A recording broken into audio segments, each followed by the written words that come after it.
Je suis au musée instrumental de la Cité de la Musique à Paris, où je présente un certain nombre d'instruments, le thérémine,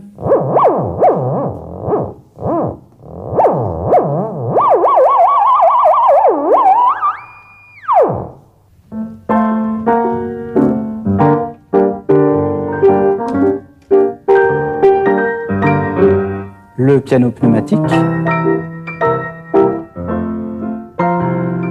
et un instrument qui est particulièrement fragile, le glass harmonica.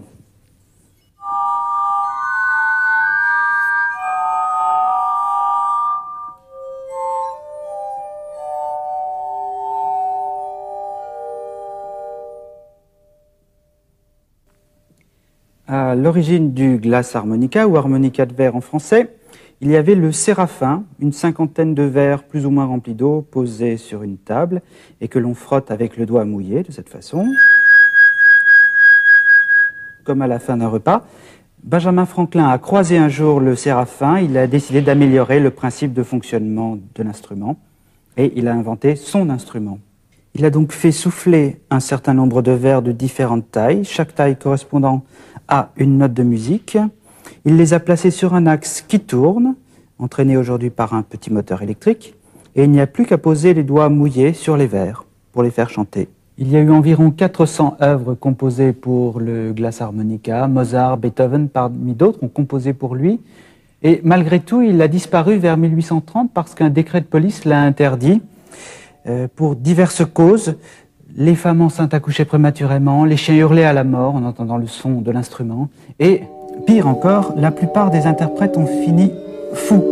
Moi, ça va encore pour l'instant, mais enfin, on verra dans une petite dizaine d'années.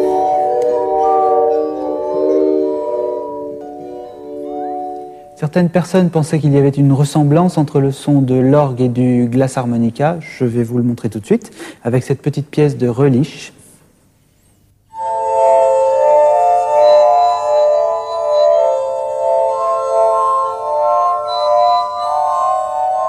Certains vers sont dorés et servent de repère, ils correspondent aux touches noires du clavier.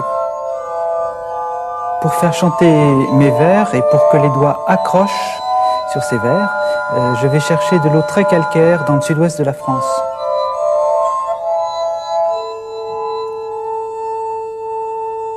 Je viens de jouer une pièce lente, mais l'instrument est également capable de jouer des choses beaucoup plus rapides.